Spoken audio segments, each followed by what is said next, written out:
உங்க photography பிசினஸை develop பண்ணணுமா? நீங்க ஃபங்க்ஷன்ல எடுக்கிற உங்க போட்டோஸ் உங்க போனுக்கே வரணுமா? அப்ப இமேஜை புக் பண்ணுங்க. போட்டோகிராஃபர்ஸ்க்குலாம் லைஃப் டைம் ஸ்பெஷல் ஆஃபர் போயிட்டு இருக்கு. கீழே தெரியுற கான்டாக்ட் நம்பருக்கு கால் பண்ணி உடனே புக் பண்ணிக்கோங்க. ஷேக் ஹசீனாவோட காலம் முடிந்து விட்டது, அரசியல் முடிந்து விட்டது என்ற செய்தியை, இந்த சம்பவம் நடக்கிறது திங்கட்கிழமை தப்பிச்சு வந்தது. ஞாயிற்றுக்கிழமை 24 மணி நேரம் முன்னாலேயே இந்திய உயர் அதிகாரிகளுக்கு அமெரிக்கா தெரிவித்து விட்டது என்று பிபிசியில் ஒரு கட்டுரை வந்திருக்கு. இது எப்படி சார்? 24 hours பிஃபோர் இவங்க ஒரு அமெரிக்கன் இன்டெலிஜென்ஸுக்கு தெரியும். பங்களாதேஷ் சுப்ரீம் கோர்ட்டோட பார் அசோசியேஷன் ஒரு தீர்மானம் நிறைவேற்றி மோடி அரசுக்கு அனுப்பி இருக்கிறது. அவங்க என்ன கேட்குறாங்கன்னா, எங்கள் நாட்டில் மனித உரிமைகளுக்கு எதிராக செயல்பட்டு குறைந்தது 400 பேர் கொல்லப்படுவதற்கு காரணமாக இருந்தவர் ஷேக் ஹசீனா. எங்கள் நாட்டு சட்டங்களின்படி அவர் மீது நடவடிக்கை எடுத்து அவருக்கு தண்டிக்க நாங்கள் விரும்புகிறோம். ஆகவே உடனடியாக ஷேக் ஹசீனாவை நீங்கள் எங்கள் நாட்டுக்கு பங்களாதேஷுக்கு அனுப்பி வைக்க வேண்டும், நாடு கடத்த வேண்டும் என்று அவர்கள் கேட்டிருக்கிறார்கள். இந்தியாவுக்கு எதிரான உணர்வுகள் பங்களாதேஷில் தலைவிரித்து ஆடிக்கொண்டிருக்கின்றன. அவருக்கு இந்தியா தஞ்சம் கொடுப்பது என்பது இந்தியாவுக்கு ஏற்கனவே இந்தியாவுக்கு எதிராக அங்கே இருக்கக்கூடிய அந்த கோபத்தை மேலும் அதிகமாக கிளர்ந்தெழ செய்யும். இன்ஃபேக்ட் அவங்க ஒரு பிஸ்னஸ் ரிலேஷன்ஷிப்பும் இருந்திருக்கு பங்களாதேஷ் யூஎஸ் நடுவில். ஸ்டில் அவங்க விசாவை உடனடியாக ரிஜெக்ட் பண்ணியிருக்கிறதுக்கான அமெரிக்கர்கள் ஒன்றும் முத்தமர்கள் அல்ல. அவங்க பிரச்சனை என்னன்னா, சீனாவுக்கு மிகப்பெரிய அளவில் ஷேக் ஹசீனா ரத்தன கம்பளம் விரித்து கொடுத்தார். பங்களாதேஷில் அவங்களோட முதலீடுகளை அனுமதித்தார். அவங்களுக்கு நிறைய சலுகைகளை கொடுத்தாங்க. அது அமெரிக்காவுக்கு பிடிக்கல. அவங்க நீங்கள் சீனாவோட நெருங்கக்கூடாதுன்னு சொன்னதை உதாசீனப்படுத்தி விட்டு ஷேக் ஹசீனா சீனாவோட நெருக்கம் காட்டினார். ரொம்ப சுருக்கமாக சொல்றேன்னா, இந்த கலவரங்களுக்கு பின்னால் இருப்பது பாகிஸ்தானும் அமெரிக்காவும், சைனா கிடையாது. இந்தியாவில் அனைத்து கட்சிகளுமே இதில் இந்திய அரசாங்கத்தோட நிலைப்பாட்டை ஆதரிக்கிறார்கள். ஷேக் ஹசீனாவுக்கு தஞ்சம் கொடுத்தது சரி என்று தான் சொல்லுகிறார்கள். இப்போ பங்களாதேஷில் சீனாவோட கை இருக்கா, பாகிஸ்தானோட கை இருக்கானா? இருக்கலாம், மறுக்கல. ஆனால் உள்ளுக்குள்ளே இந்த சர்வாதிகாரத்திற்கு எதிராக மக்கள் கிளர்ந்து எழுந்தது தான் இதை நம்ம பார்க்கணும். எல்லா போராட்டங்களையும் அந்நிய சதி என்று ஒதுக்கி தள்ளுவது முட்டாள்தனம். இந்தியாவை விட்டு வெகு விரைவில் வழி அனுப்பி வைப்பது தான் இந்தியாவுக்கு நல்லது. இல்லைன்னா இந்தியாவுக்கு எதிரான கலவரங்கள் பங்களாதேஷில் பெரிய அளவில் மூண்டெழும். நோபல் பரிசு வாங்கின முகமது யூனிஸ் இவர் எதிர்த்து பேசினாங்கன்னு அப்பட்டமான பொய் குற்றச்சாட்டுகளை கேட்டால் இண்டிபெண்டன்ட் ஜுடிஷியரிடுவாங்க. ஆம்னஸ்டி இன்டர்நேஷனல் காரி துப்புனா போராட்டக்காரர்கள் நெருங்கி வந்துட்டு இருக்காங்க, எங்களால் காப்பாற்ற முடியாது. நான் நேஷன் தொலைக்காட்சியில் மக்களுக்கு உரையாற்றணும்னு சொன்னாங்க. இவங்களெல்லாம் பார்க்குறப்போ கஷ்டமாக இருக்குல்ல. இந்த மாதிரி கஷ்டப்படுறவங்களுக்கு ஏதாவது ஒரு வகையில் உதவி பண்ணணுன்றது நம்ம எல்லாருக்கும் இருக்கிற எண்ணம். இதுக்காக தான் நாங்கள் ஸ்மைல் மேட்டர்ஸ்ன்ற ஷோவை ஆர்கனைஸ் பண்ணியிருக்கோம். இந்த ஷோவோட மோட்டிவ் என்னன்னா, நம்ம எப்பயாவது வாங்கின பொருள் இப்போ யூஸே இல்லாமல் வீட்டில் ஏதாவது ஒரு ஓரத்தில் போட்டு வச்சுருப்போம். அந்த பொருட்கள்லாம் பார்த்தீங்கன்னா கண்டிப்பாக இவங்களுக்குலாம் யூஸ்ஃபுல்லான ஒரு பொருளாக தான் இருக்கும். அந்த மாதிரி பொருட்கள் எல்லாத்தையும் உங்கள்கிட்ட வாங்கி யாருக்கு அந்த பொருட்கள் போனால் உதவியாக இருக்குமோ அவங்க எல்லாருக்கிட்டையும் கொண்டு போய் சேர்க்கறது தான் எங்களுடைய வேலையே. நீங்கள் எந்த மாதிரி பொருட்கள்லாம் அனுப்பக்கூடாதுன்னா, பணமாவோ இல்லை கெட்டு போகிற பொருட்கள் எங்களுக்கு அனுப்பக்கூடாது. நீங்க அனுப்புற பொருட்கள் யாரோட வாழ்க்கையில ஒரு பெரிய மாற்றத்தை உண்டாக்குங்க. அதனால உங்களுக்கு உதவி பண்ணணும்ன்ற எண்ணம் இருந்துச்சுன்னா கீழே இருக்கிற அட்ரஸ்க்கு உங்களோட பொருட்களை சென்ட் பண்ணுங்க. சார் வணக்கம். வணக்கம். ஷேக் ஹசீனா இந்த நிமிஷம் வரைக்கும் இந்தியாவோட கட்டுப்பாட்டில் இந்தியாவில் தான் தஞ்சம் அடைஞ்சிருக்காங்க. ஸோ இப்போ அடுத்த கட்டமாக ஷேக் ஹசீனாவுக்கு இந்தியா ஆதரவு கொடுப்பாங்களா? ஆதரவு தொடருமா? இல்லை இதில் என்ன நிலைப்பாடு இந்தியா எடுப்பாங்க? இது ரொம்ப முக்கியமான ஒரு கேள்வி. ஏன்னா அவர் டெம்பரவரியாக தற்காலிக ஏற்பாடாகத்தான் இந்தியா வந்திருப்பதாக தெரிகிறது. அவர் நிரந்தரமாக இந்தியாவில் தங்குவதற்கான வாய்ப்புகள் குறைவு. இப்போ அவர் எங்கே தங்கியிருக்காருன்னு தெரியல. அந்த ஹிண்டன் ஏர்பேஸில் அவங்க இறங்கினாங்க. அங்கேருந்து அவங்க டெல்லியில் பாதுகாப்பான வீட்டுக்கு கொண்டு போகப்பட்டாருன்னு சொன்னாங்க. இன்னொரு தகவல் ஹிண்டன் ஏர்பேஸ்லேயே தான் அவங்க தங்கியிருக்காங்க. அது யூபி பார்டரில், டெல்லி யூபி பார்டரில் இருக்குது ஏர்ஃபோர்ஸ் ஸ்டேஷன், அதில் தங்கியிருக்காங்கன்னு சொன்னாங்க. அவங்க மகள் டெல்லியில் இருக்காங்க. வேர்ல்டு ஹெல்த் ஆர்கனைசேஷன் WHO ஆசிய பிரதிநிதி, சவுத் ஏஷியன் தெற்காசிய பிரதிநிதியாக அவங்க டெல்லியில் தான் பணிபுரிகிறார். மகள் வீட்டில் இருக்காங்களா? மகள் வீட்டில் இருந்தால் தெரிஞ்சிருக்கும், ஏன்னா பாதுகாப்பு இருந்திருக்கும். அதனால் மகள் வீட்டில் இல்லை என்பது தெரிகிறது. அவங்க எங்கே தங்கியிருக்காங்க, இந்தியாவுக்குள்ளே இருக்காங்களே வழி எங்கே தங்கியிருக்காங்கன்னு நமக்கு தெரியல. நீண்ட நாட்கள் ஷேக் ஹசீனா இந்தியாவில் தங்கியிருப்பது என்பது இந்தியாவுக்கு பல பிரச்சனைகளை உண்டாக்கும். ஏனெனில் இந்தியாவுக்கு எதிரான உணர்வுகள் பங்களாதேஷில் தலைவிரித்து ஆடிக்கொண்டிருக்கின்றன. ஷேக் ஹசீனா ஒரு சர்வாதிகாரியாக, கொடுங்கோலியாக கடந்த 15 ஆண்டுகளாக பங்களாதேஷை கட்டி ஆண்டார். நிறைய பொருளாதார முன்னேற்றங்கள், வளர்ச்சி இருந்தாலும் தனி மனித சுதந்திரம் ஒடுக்கப்பட்டது. எதிர்க்கட்சிகள் அனைத்தும் நசுக்கப்பட்டது. 2024 இந்த ஆண்டு ஜனவரி மாதம் அங்கே நடைபெற்ற தேர்தலில் எதிர்க்கட்சிகள் மொத்தமாக தேர்தலை புறக்கணித்தன. அதில் தான் அவங்க ஜெயித்தாங்க. மீடியா ஃப்ரீடம் என்பது அங்கே வெறும் பகல் கனவாக மாறிப்போனது. 2018 கொண்டு வந்த டிஜிட்டல் பில்லுன்றது அரசுக்கு எதிராக பேசுபவர்கள், கருத்து சொல்பவர்கள் எல்லோரும் தேச துரோகிகளாக, தீவிரவாதிகளாக சித்தரிக்கப்பட்டார்கள். ஆகவே கருத்துரிமை, பேச்சுரிமை, எழுத்துரிமை முற்றிலுமாக நசுக்கப்பட்டது. தன்னை எதிராக விமர்சிப்பவர்கள் அரசியல் கட்சி தலைவர்களாக இருந்தாலும், அரசியல்வாதிகளாக இருந்தாலும், பத்திரிகையாளர்களாக இருந்தாலும், திருவாளர் பொதுஜனமாக இருந்தாலும் அவர்களை இரும்பு கரம் கொண்டு அடக்கினார், ஒடுக்கினார், நசுக்கினார் ஷேக் ஹசீனா. எழுதுனா பேசினா சிறைவாசம், இல்லை என்றால் காணாமல் போவார்கள், கில்லிங்ஸ், படுகொலைகள் எல்லாமே நடந்தன. இது ரொம்ப கொடூரமாக வந்து கடந்த ஒரு மாதத்தில் மட்டும் ஷேக் ஹசீனாவுக்கு எதிராக ஜூலை மாதத்தில் நடந்த போராட்டம் உங்களுக்கு தெரியும். இந்திய மாணவர்கள் கூட வந்து நிறைய பேர் அங்கேருந்து இப்போ இந்த போராட்டங்களில் பாதிக்கப்பட்டு வெளியேறி ஓடி வந்தாங்க. 9,000 இந்திய மாணவர்கள் அங்கே இருக்காங்க. 19,000 இந்தியர்கள் இருக்காங்க. 9,000 அதை தவிர 9,000 இந்திய மாணவர்கள் இருக்காங்க. உயிர் தப்பி ஓடி வந்தாங்க படிப்பெல்லாம் விட்டுட்டு. ஒரு மாத காலமாக ஷேக் ஹசீனாவுக்கு எதிராக ஜூலை மாதம் முழுவதும் நடைபெற்ற போராட்டங்களில் போலீஸ் இராணுவம் நடத்திய துப்பாக்கி சூட்டில் அரசாங்கத்தோட புள்ளி விவரங்களின்படி 400 பேர் கொல்லப்பட்டிருக்கிறார். கொஞ்சம் யோசிச்சு பாருங்கள், 400 பேர் கொல்லப்பட்டாங்கன்னா எவ்வளோ ஒரு கொடுங்கோலியாக ஷேக் ஹசீனா அந்த நாட்டை ஆண்டார், ஒரு சர்வாதிகாரியாக அலங்கோலியாக நாட்டை ஆண்டார் என்பது தான் வந்து அங்கே இருக்கக்கூடிய உண்மை. அவருக்கு இந்தியா தஞ்சம் கொடுப்பது என்பது இந்தியாவுக்கு ஏற்கனவே இந்தியாவுக்கு எதிராக அங்கே இருக்கக்கூடிய அந்த கோபத்தை மேலும் அதிகமாக கிளர்ந்தெழ செய்யும். நேற்றைக்கு முன்தினம் செவ்வாய்க்கிழமை, அதாவது 6ஆம் தேதி காலையில் பங்களாதேஷ் சுப்ரீம் கோர்ட்டோட பார் அசோசியேஷன் ஒரு தீர்மானம் நிறைவேற்றி மோடி அரசுக்கு அனுப்பியிருக்கிறது. அவங்க என்ன கேட்குறாங்கன்னா, எங்கள் நாட்டில் மனித உரிமைகளுக்கு எதிராக செயல்பட்டு குறைந்தது 400 பேர் கொல்லப்படுவதற்கு காரணமாக இருந்தவர் ஷேக் ஹசீனா. எங்கள் நாட்டு சட்டங்களின்படி அவர் மீது நடவடிக்கை எடுத்து அவருக்கு தண்டிக்க நாங்கள் விரும்புகிறோம். ஆகவே உடனடியாக ஷேக் ஹசீனாவை நீங்கள் எங்கள் நாட்டுக்கு பங்களாதேஷுக்கு அனுப்பி வைக்க வேண்டும், நாடு கடத்த வேண்டும் என்று அவர்கள் கேட்டிருக்கிறார்கள். கவர்மெண்ட் கேட்கல, ஏன்னா அங்கே இராணுவ ஆட்சியாளர் தான் இப்போ இன்சார்ஜாக இருக்கார், அவர் கேட்கல. அரசியல் கட்சிகள் எதுவும் கேட்கல. ஆனால் supreme court bar association of Bangladesh அதை கேட்டிருக்காங்க. நான் ஏன் இதை உங்களுக்கு சொல்கிறேன்னா, நீண்ட நாட்களுக்கு ஷேக் ஹசீனாவுக்கு இந்தியாவில் தஞ்சம் கொடுத்தால், தங்க அனுமதி கொடுத்தால் இந்தியாவுக்கு மிக மிக மிக அவப்பெயரை இது கொண்டு வரும். ஆகவே கூடிய விரைவில் அவர் இந்தியாவிலிருந்து வெளியேறுவது தான் இந்தியாவுக்கு நல்லது, இந்திய வெளியுறவுத்துறைக்கு நல்லது. ரொம்ப குறிப்பாக பங்களாதேஷில் இருக்கக்கூடிய 19,000 இந்தியர்கள், 9,000 மாணவர்கள், அவர்களுக்கும் நல்லது. சார், ஆனால் இப்போ இந்தியா தரப்பில் வந்து நம்ம மீட்டிங்ஸ் எல்லாமே நடந்திருக்கு. நேற்று ஜெய்சங்கர் அவரும் அந்த மீட்டிங்கில் பங்கேற்றிருக்காரு. எதிர்க்கட்சி தலைவர்கள் எல்லாருமே பங்கேற்றிருந்திருக்காங்க. ஆனால் அதில் வந்து நிறையா விஷயம் விவாதிச்சாங்க. குறிப்பாக இந்த ஒரு நிலைமைக்கு பங்களாதேஷோட அந்த உள்ள நடந்த போராட்டங்கள் மட்டும் காரணமா, இல்லை சைனா, பாகிஸ்தான் மாதிரியான கண்ட்ரிஸ் இது பின்னாடி எதுவும் இருக்காங்களா, இந்த மாதிரியான விஷயத்த கூட விவாதித்தோம் அப்படின்னாங்க. ஆனால் இப்போ நீங்கள் சொன்ன விஷயத்தைப்படி எதுவுமே கலந்து ஆலோசித்த மாதிரி செய்திகள் எதுவுமே நம்மளால் பார்க்க முடியல. இல்லை, அவங்க வெளியில் கவர்மெண்ட்டை கமிட் பண்ணாது. ஷேக் ஹசீனா எத்தனை நாட்கள் டெல்லியில் தங்கியிருப்பார் என்பதே அனைத்து கட்சி கூட்டத்தினரிடம் ஜெய்சங்கர் தெரிவித்ததாக தகவல் இல்லை. அவர் தெரிவித்திருக்கவும் மாட்டார். இதில் முக்கியமாக ஒரு விஷயம் வந்து, இந்தியாவில் அனைத்து கட்சிகளுமே இதில் இந்திய அரசாங்கத்தோட நிலைப்பாட்டை ஆதரிக்கிறார்கள். ஷேக் ஹசீனாவுக்கு தஞ்சம் கொடுத்தது சரி என்று தான் சொல்லுகிறார்கள். ஆனால் நீங்கள் பார்க்க வேண்டிய விஷயம் என்னென்னா, இப்போ பங்களாதேஷில் வந்து சீனாவோட கை இருக்கா, பாகிஸ்தானோட கை இருக்கானா, இருக்கலாம், மறுக்கல. ஆனால் உள்ளுக்குள்ளே இந்த சர்வாதிகாரத்திற்கு எதிராக மக்கள் கிளர்ந்து எழுந்தது தான் இதை நம்ம பார்க்கணும். எல்லா போராட்டங்களையும் அந்நிய சதி என்று ஒதுக்கி தள்ளுவது முட்டாள்தனம். விலைவாசி விண்ணுயர உயர்ந்திருக்கிறது. அங்கே வேலையில்லா திண்டாட்டம், 3,20,00,000 வேலையில்லா பட்டதாரிகள், அது எல்லா வயதினரும் இருக்கிறார்கள். 17 கோடி மக்கள் தொகையில் 3 கோடி பேருக்கு வேலை இல்லைன்னா 1/6 வேலை இல்லை. பொருளாதார ரீதியாக வளர்ந்த நாடு தான், மறுக்கலை, வளர்ந்து கொண்டு இருக்கக்கூடிய நாடு. உதாரணத்துக்கு பின்னலாடை ஏற்றுமதியில் இந்தியாவை விஞ்சி விட்டது பங்களாதேஷ். அவங்களுடைய குரோத் ரேட் வந்து நம்மளோட அதிகன்றாங்க.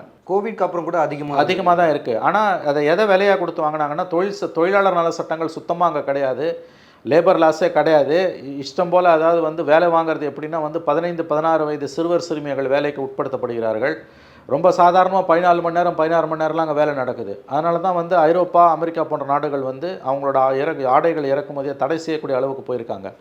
மனித குலத்துக்கு எதிரான குற்றங்களை கடந்த பல ஆண்டுகளாக அங்கே நிகழ்த்தி கொண்டிருக்கக்கூடிய கொடுங்கோலி தான் ஷேக் ஹசீனா.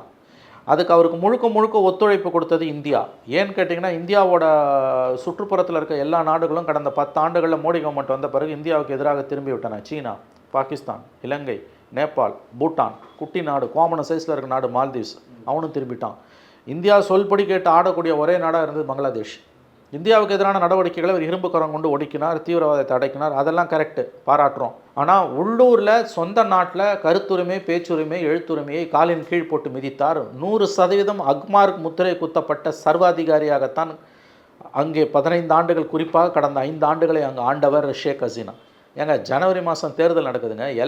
எல்லா அரசியல் கட்சி தலைவர்களையும் அந்த மாதிரி ஜெயிலில் பிடிச்சி போட்டாங்க. ஆயிரக்கணக்கான பொலிட்டிக்கல் ஒர்க்கர்ஸ் ஜெயிலில் இருந்தாங்க, மீடியா பர்சன்ஸ் ஜெயிலில் இருந்தாங்க. நோபல் பரிசு வாங்கின முகமது யூனிஸ் வந்து இவர் எதிர்த்து பேசினாங்கன்னு அப்பட்டமான பொய் குற்றச்சாட்டுகளை சுமத்தி 6 மாதம் தண்டனை வாங்கி கொடுத்தாங்க. கேட்டால் இண்டிபெண்டன்ட் ஜுடிஷியரின்னுவாங்க. ஆம்னஸ்டி இன்டர்நேஷனல் காரி துப்புனா இது வந்து ஜோடிக்கப்பட்ட வழக்குன்னு. இன்னொரு கேஸ்லையும் அவரை வந்து இம்ப்ளிகேட் பண்ணாங்க. தன்னை எதிர்த்து யாரும் பேசிடக்கூடாது என்கின்ற ஒரு சர்வாதிகாரியாகத்தான் அவர் இங்கே செயல்பட்டார். அதனுடைய விளைவு தான் இங்கே வந்து நிற்குது. இப்போ இந்த இடஒதுக்கீட்டுக்கான போராட்டம் என்பது சும்மா அது ஒரு 1% தான், அது கிடையாது மெயின் காரணம். 1971 பங்களாதேஷ் விடுதலை அடையும் போது போராடிய வீரர்களுடைய வாரிசுகளுக்கு நான் 30% கோர்ட்டு சொல்லுது. ஏன் கவர்மெண்ட் அதை எது சேலஞ்ச் பண்ணல? ஏங்க 53 வருஷத்துக்கு முன்னால் நடந்த சுதந்திர போராட்டத்துக்கு அவங்க பிள்ளைக்கு புள்ள பேரனுக்கு பேரன் கொள்ளு பேரன் வரைக்குமா ரிசர்வேஷன் கொடுப்பீங்க? நம்ம ஒரு ரிசர்வேஷன் மாதிரி கிடையாது இது.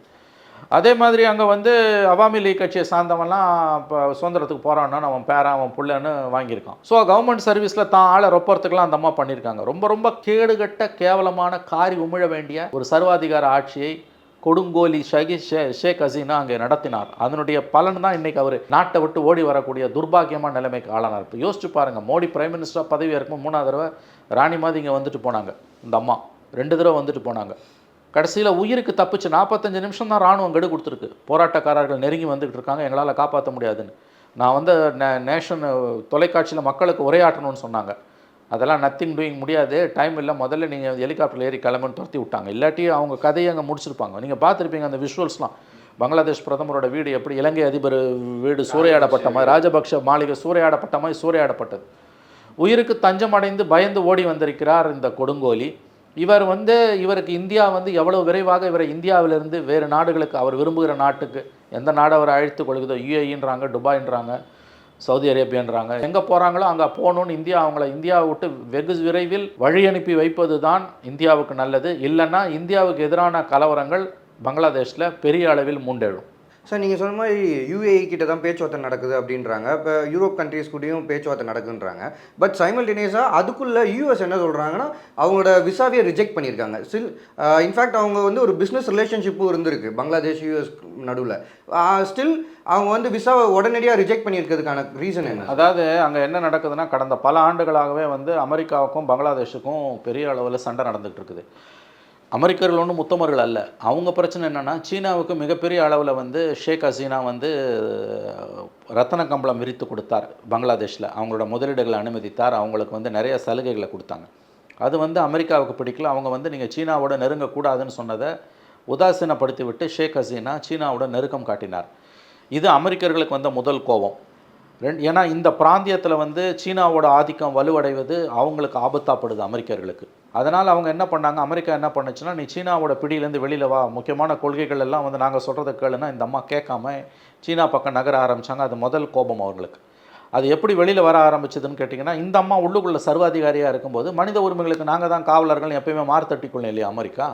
அதனால் வந்து இந்த அம்மா மனித உரிமைகளை மீறுகிறார், எதிர்க்கட்சிகளை சிறையில் அடைக்கிறார், இந்த தேர்தல்களே செல்லுபடி ஆகாதது, மீடியா சுதந்திரத்தை வந்து காலில் கீழே போட்டு மிதிக்கிறாங்கன்னு கடுமையான எச்சரிக்கைகளையும் கண்டனங்களையும் தெரிவித்த அமெரிக்கா பங்களாதேஷோட பல தனிநபர்களுக்கு அவங்களோட அமெரிக்காவுக்கு வருவதையே தடை விதித்தது. அதாவது வந்து அவங்கள வந்து பிளாக் லிஸ்ட்டில் வச்சுது. அதாவது வந்து சாங்ஷன்ஸ் போட்டது, இண்டிவிஜுவலுக்கு எதிராக சாங்ஷன்ஸ் போடலாம். அந்த மாதிரி பங்களாதேஷோட பல அதிகாரிகளுக்கு, அரசியல்வாதிகளுக்கு சாங்ஷன் போட்டது. பிஸ்னஸ் ஆமாம், அவங்களுக்கும் சாங்ஷன் போட்டது அமெரிக்கா. அமெரிக்காக்காரனோட பிரச்சனை என்னென்னா, நீ சீனாவுக்கு அதிகமாக இடம் கொடுக்குறேன்னு. ஆனால் வெளியில் சொன்ன காரணம் நீ வந்து கருத்துரிமையை பறிக்கிற, எதிர்கட்சிகளை ஒடுக்கிற, மீடியாவை ஒடுக்குறேன்னு. அது உண்மை. ஆனால் அமெரிக்கா அதை அளவுகோலாக வச்சுன்னா உலகின் பல நாடுகளில் சவுதி அரேபியாவோடலாம் உறவில் இருக்க முடியாது. ஆனால் அங்கே தேவைப்படும் போது அவன் சேர்ந்துப்பான். லாஸ்ட் எலெக்ஷன் கூட அவங்க பயங்கரமாக விமர்சிச்சாங்க. ஆமாம், இந்த தேர்தலை கூட அவங்க கடுமையாக விமர்சித்தாங்க. ஷேக் ஹசீனா பதவி விலக வேண்டுமெல்லாம் அமெரிக்கா கோரிக்கை வச்சது. இத்தனைக்கும் ஷேக் ஹசீனாவோட மகன் அமெரிக்காவில் தான் இருக்கார். அவர் அங்கே தான் வந்து இப்போ வேலை செஞ்சுக்கிட்டு இருக்கார் அவர். ஸோ ஷேக் ஹசீனா வந்து அமெரிக்காவை பகைத்து கொண்டதன் விளைவும் இந்த போராட்டத்துக்கு காரணம். ரொம்ப சுருக்கமாக சொல்கிறேன்னா, இந்த கலவரங்களுக்கு பின்னால் இருப்பது பாகிஸ்தானும் அமெரிக்காவும், சைனா கிடையாது. ஏன்னா சைனாவுக்கு இந்த அம்மாவை பிடிக்கல. சைனா வந்து இந்த மாதிரியான வேலைகளை பண்ண மாட்டான். அவன் வந்து பொருளாதார ரீதியாக தான் அவன் போட்டு கட் பண்ணுவான். இந்த அம்மா இப்போ ஜெயித்த பிறகு சமீபத்தில் சீனாவுக்கு போயிட்டு வந்தாங்க. சீனாவுக்கு 4 நாள் பயணமாக போனவங்க 3 நாளில் பயணத்தை முடிச்சுட்டு திரும்பினாங்க. ஏன்னா அங்கே அவருக்கு மூக்கு அறுபட்டது. அவங்கள அங்கே வந்து சரியாக மதிக்கலை. வர சொல்லிவிட்டு, ஸ்டேட் கெஸ்ட்டாக வர சொல்லிவிட்டு சீனா உயர் அதிகாரிகளோட அவருக்கான மீட்டிங்லாம் கடைசி நிமிஷத்தில் கேன்சல் பண்ணப்பட்டது. ஸோ மனம் நொந்து போய் வந்து 4 நாள் பயணத்தை 3 நாளாக சுருக்கி கொண்டு நாடு திரும்பினார் ஷேக் ஹசீனா. ஸோ ஒரு பக்கம் அமெரிக்காவோட பகை கொண்டு அமெரிக்காவோட வெறுப்பை, கோபத்தை சம்பாதிச்சு மறைமுகமான தாக்குதல்களுக்கு உள்ளாகி நிற்கிறார் ஷேக் ஹசீனா. இன்னொரு பக்கம் சீனாவோட சேர்ந்ததால் அமெரிக்காவோட பகையை சம்பாதிச்சார். சீனாவும் அவங்கள கைவிட்டுடுச்சு. பாகிஸ்தான் ஏற்கனவே 54 வருஷமாக கொலைவெறியில் இருக்கான். ஏன்னா பாகிஸ்தானை பிரித்து தான் வந்து பங்களாதேஷ் வந்து ஃப்ரீடம் வந்து. அவங்களுக்கு ஒரே நாடு, நம்பிக்கை தரக்கூடிய நாடாக இருந்தது இந்தியா. எப்பயுமே நீங்கள் வந்து ஆங்கிலத்தில் சொல்லுவாங்க, you should not put all your eggs in one basket, ஒரே கூடையில் எல்லா முட்டையும் போடக்கூடாது. ஒருத்தர் தான் எப்பயுமே வந்து எதை நம்பியுமே நீ போகக்கூடாது. ஒரு 4-5 பேரோட தான் விளையாடணும். அதுவும் வெளியுறவு கொள்கை என்பது வந்து there are no permanent enemies and permanent friends, only permanent இன்ட்ரெஸ்ட்னுவாங்க. அந்த மாதிரி அது வந்து. ஸோ பொருளாதார ரீதியாக இவ்வளோ பிரச்சனைகள் வந்ததுக்கு காரணம் அவருடைய வெளியுறவு கொள்கையில் அவர் வந்து 2 சூப்பர் பவரையும் அமெரிக்காவையும் சைனாவையும் பகைச்சிக்கிட்டது. இந்தியாவை மட்டுமே நம்பி இருந்தது. பாகிஸ்தானோட கொலவெறிக்கு ஆளானார். அமெரிக்கா பின்னாலேருந்து தாக்க ஆரம்பிச்சுது. இன்ஃபேக்ட் திங்கட்கிழமை மத்தியானம் உயிர் தப்பிச்சு ஓடி வராங்கல்ல, ஞாயிற்றுக்கிழமை மாலையே இந்தியாவுக்கு வாஷிங்டனில் உள்ள வெளியுறவுத்துறை உயர் அதிகாரிகள் தெரிவித்து விட்டார்கள். அதாவது வந்து இனிமேல் நீ வந்து ஷேக் ஹசீனாவை சப்போர்ட் பண்ண முடியாது, இன்னும் 24 மணி நேரத்தில் அந்தம்மா கதை முடியுது, அவங்க நாடு தப்பிச்சு வந்தாங்கன்னா நல்லது, இல்லைன்னா யாரும் பொறுப்பு இல்லைன்னு ஒரு செய்தியை, ஷேக் ஹசீனாவோட காலம் முடிந்து விட்டது, அரசியல் முடிந்து விட்டது என்ற செய்தியை, இந்த சம்பவம் நடக்கிறது திங்கட்கிழமை தப்பிச்சு வந்தது. ஞாயிற்றுக்கிழமை 24 மணி நேரம் முன்னாலேயே இந்திய அதிகாரிகளுக்கு, இந்திய உயர் அதிகாரிகளுக்கு வாஷிங்டன் அமெரிக்கா தெரிவித்து விட்டது என்று பிபிசியில் ஒரு கட்டுரை வந்திருக்கு. இது எப்படி சார் அது வித்தின் 24 hours பிஃபோர் இவங்க ஒரு அமெரிக்கன் இன்டெலிஜென்ஸுக்கு அது தெரியும். அமெரிக்கன் இன்டெலிஜென்ஸுக்கு அவனுக்கு உலகத்தில் எல்லா கெட்டது வந்து அவன் அனுமதி இல்லாமல் நடக்காது. எல்லாத்துலேயும் மூக்கை விட்டுட்டு அவங்க தான் இருப்பானுங்க. ஸோ பங்களாதேஷுக்குள்ளே வந்து நிலைமை கையை மீறி போகுதுன்றது அவங்களுக்கு தெரியும். அமெரிக்கனோட ப்ராக்சிஸும் அமெரிக்காவோட ஆதரவில் தான் பாகிஸ்தான் ஐஎஸ்ஐ ஒர்க் பண்ணுது. இந்த தாக்குதல்கள், இந்த ஷேக் முஜிபுர் ரஹ்மான் சிலையை உடைச்சது, அவங்களோட ஆவண காப்பகங்களை கொளுத்துனது, அவங்களோட வரலாறு அழிச்சது எல்லாம் இந்த கலவரத்தில் பண்ணது பூரா ஐஎஸ்ஐ, பங்களாதேஷிஸ் கிடையாது. ஸோ அதெல்லாம் அவன் செய்வான். டேட்டா சென்டர்ஸ் எல்லாம் கொளுத்திருக்கான், லைப்ரரிஸை கொளுத்திருக்கான். இதெல்லாம் பாகிஸ்தானோட வேலை. அவங்களுக்கு வந்து 54 வருஷம் பொறுத்து, 53 வருஷம் பொறுத்து பழி தீர்த்துக்கிறதுக்கு ஒரு சரியான வாய்ப்பு கிடச்சிருக்கு. அவங்க தீர்த்துக்கிட்டாங்க. மக்களோட கோபம், அதாவது மக்களோட தனக்கு இருந்த தொடர்பை ஷேக் ஹசீனா இழந்ததன் விளைவு தான் இந்த நிலைமை என்று இன்று காலை வந்திருக்கக்கூடிய டைம்ஸ் ஆஃப் இந்தியா பத்திரிகை இன்று 2-1 அதில் வந்து ஒரு கட்டுரை வந்திருக்கு. மக்களோட தொடர்பில் இருந்ததால் தான் அவர் ஆட்சிக்கே வந்தார். ஆனால் ஆட்சிக்கு வந்த பிறகு மக்களோட அந்த தொடர்பை அறுத்து கொண்டதன் விளைவு என்று ஷேக் ஹசீனா அனுபவிக்கிறார். சொந்த நாட்டு மக்களுக்கு எதிராக ஏங்க ஒரு மாதத்தில் 400 பேரை ஒரு போலீஸ் சுட்டு கொல்லுதுன்னா அந்த சர்வாதிகாரிக்கு என்னங்க தண்டனை கொடுக்கலாம்? சொந்த மக்கள் 400 பேரை கொன்னுருக்காங்கன்னா, இதில் போராட்டக்காரர்கள் 400 பேர் கொல்லப்பட்டாங்கன்னா பல இடங்களில் போராட்டக்காரர்கள் போலீஸை எரிச்சு கொண்டு இருக்காங்க. அதுவும் நடந்திருக்கு. ஸோ பலி எண்ணிக்கை 1000 தாண்டுதுங்க.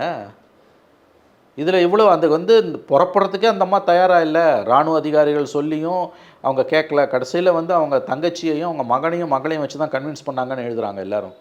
அப்போ அந்த அளவுக்கு வந்து ஒரு கொடுங்கோன்மையின் உச்சத்தில் ஷேக் ஹசீனா இருந்திருக்கிறார்.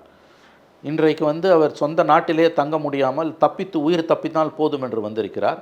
பங்களாதேஷின் அவமான சின்னம் ஷேக் ஹசீனா. அவங்க அப்பா வந்து பங்கபந்து ஷேக் முஜிபுர் ரஹ்மான், வங்கதேசத்தின் தந்தை. ஆனால் மகள் வந்து வங்கதேசத்தின் சாபக்கேடு. அமெரிக்காக நோபல் பரிசு வாங்கின ஒரு நபரான முகமது யூனஸ் பங்களாதேஷோட இடைக்கால, அதாவது சில நாட்களுக்கு பிரதமராக பதவியேற்பார் அப்படின்னு சொல்லி ஒரு செய்தி வந்திருக்கு. இன்னைக்கு இரவு வந்து 8 மணி அளவில் வந்து டாக்காவில் அவர் பதவி ஏற்கிறாரு அப்படின்னு சொல்லியிருக்காங்க. இந்த ஒரு நிகழ்வை நீங்கள் எப்படி பார்க்குறீங்க? பங்களாதேஷில் அந்த திங்கட்கிழமை ஷேக் ஹசீனா தப்பிச்சு வந்தோன்னா ராஜினாமா கடிதத்தை கொடுத்துட்டு தப்பிச்சு வந்துடுறாங்க. பங்களாதேஷ் இராணுவ தளபதி அதை நாட்டு மக்களுக்கு தொலைக்காட்சி மூலமாக அறிவிக்கிறார்.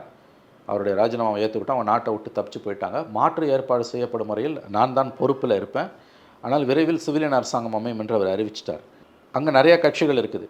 அதில் எல்லா கட்சிகளையும் அழைச்சி அவர் பேசுகிறார். குறிப்பாக வந்து பிஎன்பின்னு ஒரு கட்சி இருக்குது, பங்களாதேஷ் நேஷனலிஸ்ட் பார்ட்டின்னு. கலிதா ஜியாவோட கட்சி, முன்னாள் அதிபர். அவங்க சிறையில் இருந்தாங்க, அவங்கள விடுதலை பண்ணிட்டாங்க. இன்னும் பல கட்சிகளையும் அவங்க அழைச்சி பேசுகிறாங்க. ஆனால் அவாமி லீகை மட்டும் கூப்பிட மாட்டேன்ட்டார் இராணுவ தளபதி. இவங்க எல்லாம் கூப்பிட்டு பேசி என்ன முடிவு எடுத்தாங்கன்னா, முகமது யூனிஸ் என்று ஒருவர் இருக்கிறார். அவர் யாருன்னா, அவர் ஒரு மிகச்சிறந்த பொருளாதார நிபுணர். இந்த ஸ்மால் ஃபைனான்ஸில் வந்து மிகப்பெரிய அளவில் அவர் வந்து புரட்சியை ஏற்படுத்தினவர். பேங்கர் கம் எக்கானமிஸ்ட்டு, நோபல் பரிசு பெற்றவர் 2006 சமாதானத்துக்காக. அவர் வந்து ஷேக் ஹசீனாவுக்கு எதிராக பேசினார்னு ஷேக் ஹசீனா அவர் மேலேயும் பொய் வழக்கு போட்டு அவருக்கு 6 மாதம் சிறை தண்டனை வாங்கினாங்க. லேபர் லாஸ் அவர் கடைபிடிக்கலன்னு. ஆம்னஸ்டி இன்டர்நேஷ்னல் போன்ற அமைப்புகள் வந்து இது வந்து பொய் கேஸுன்னு காரி துப்புனாங்க. அவர் வந்து பெயில் வாங்கிட்டு வெளிநாட்டில் ஃப்ரான்ஸில் இருந்தார். எல்லா மக்களாலையும் நேசிக்கப்படக்கூடிய ஒருவர். அவர் அரசியல்வாதி கிடையாது. அவரை இன்றைக்கி அழைச்சிட்டு வராங்க. அவர் வராரு. அவர் தலைமையில் ஒரு இடைக்கால அரசு இருக்குது. இராணுவ தளபதி திங்கட்கிழமை அன்று சொன்னது, ஷேக் ஹசீனா தப்பித்து வெளியேறிவிட்டார், நான் தான் பொறுப்பு, ஆனால் ரொம்ப டெம்பரவரியாக தான் நான் இருப்பேன், மாற்று ஏற்பாடு செய்யும் வரையில்னாரு. சில டெம்பரவரினா சில மாதங்கள் கூட இருக்கும், ஆனால் அவர் ரொம்ப ஜெனுவினாக சில நாட்கள் என்று முடிவு செய்திருக்கிறார் அந்த இராணுவ தளபதி. அதனால தான் இன்று முகமது யூனிஸ் தலைமையில் ஒரு சிவிலியன் அரசாங்கம் பதவியேற்கிறது. அடுத்த 3-4 மாதங்களுக்குள் அங்கே தேர்தல்கள் நடக்கும். அதுக்கு பிறகு அங்கே நிலைமை சுமூகமாகும் என்று எதிர்பார்க்கப்படுகிறது. முகமது யூனிஸ் வந்து அரசியல்வாதி கிடையாது. அவர் ஒரு 80 வயது மனிதர். அவர் வந்து பொருளாதார நிபுணர் மற்றும் நோபல் பரிசு பெற்றவர். அவர் ஒரு பேங்கரு. அவர் தலைமையில் 15 ஆலோசகர்களை கொண்ட ஒரு இடைக்கால அரசு என்று அமைகிறது. அது அமைந்த பிறகு வந்து ஓரளவு நிலைமை ஸ்டெபிலைஸ் ஆகும் என்று எதிர்பார்க்கப்படுகிறது. இப்போயே வன்முறை கணிசமான அளவு குறைஞ்சிருக்குது. சார், இந்த நிகழ்வை பற்றி ரொம்ப முக்கியமான தகவல் எங்களோட பகிர்ந்துக்கிட்டீங்க. நேரம் ஒதுக்குனதுக்கு நன்றி.